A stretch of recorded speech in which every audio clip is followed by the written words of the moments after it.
One big issue that I've noticed with a lot of beginner and intermediate players, and even some more advanced players, is that they're struggling with improving their legato or the smoothness of their playing. Most of the time, I find this comes from lack of awareness or listening to yourself playing. A lot of times with beginner and intermediate players, they're more focused on making sure they're hitting the notes that they want to hit and not necessarily how they're playing those notes. We have 3 things to go over when we're talking about improving the smoothness of your playing and your legato. Number 1, and the most important one, is to make sure you're listening to yourself playing. A lot of times people can get caught up in making sure they're hitting the notes, and you can get worried about where you're going next in the song or whatever you're playing, and you're not actually listening to what's coming out of your guitar. Pay attention to the notes you're playing, how they're sounding, not just that you're hitting the right note, but are they coming out clean? Are they lasting the full duration that you want them to? And are the notes that you're playing just sounding good in general? Recording yourself is a great way to check yourself if it's harder for you to pay attention to listening to what's going on while you're playing. Just whip out your phone, record a little video or audio,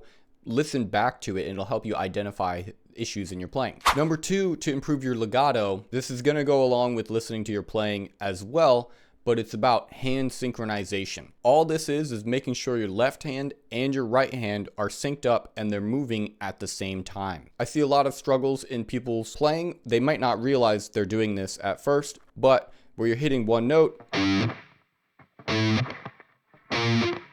letting those notes die out before you get to the next one. Make sure you're not doing that unless, of course, the song calls for that. In order to fix this, it's pretty simple. You just have to pay attention and make sure your hands are getting synced up. It can take some time to get them fully synced together, especially when you're playing faster passages. What you want to do, make sure you're holding down on the note all the way, the whole time for the duration of the note until you get to the next one. So you don't want to hit the note and then lift up. Hold that note down for the whole time. Make sure each note is being held out until you hit the next note. The exact moment that your left hand finger touches the fret on the next note that you're going to be playing is the exact moment that you're going to want to pick that note as well.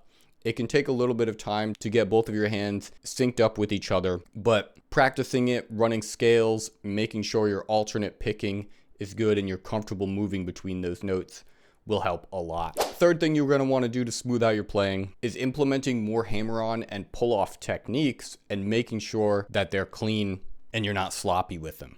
A great way to practice hammer-ons and pull-offs is running different scales that you know, playing riffs that involve them. What I like to do is take whatever scale I feel like practicing and do hammer-ons and pull-offs the whole way through. So for example, if we're playing the natural minor scale, we can do hammer-on. So it's going to be 2 hammer-ons per string. You're going to pluck the first note and then hammer on to the other 2 on the string.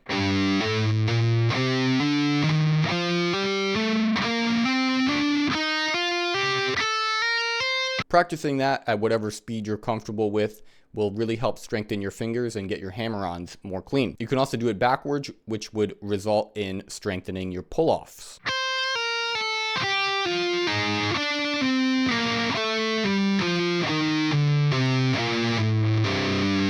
Try to be as clean as possible when doing this. Make sure you're not accidentally hitting any of the strings you don't want. You don't want a big sloppy mess. You want to keep your strings under control, especially if you're playing with a lot of gain and distortion. If you want some help with learning how to keep your guitar under control, check out the link in my description. I have a video going over how to keep your guitar under control and avoid a lot of unnecessary noise. Try to start implementing these techniques into your playing if you don't already. And if you have any questions about it, feel free to ask me in the comments below. If you enjoyed the video and you want more content like this, leave a like and a subscribe, and I'll be back with another video soon. Thanks for watching, guys. Have a great one.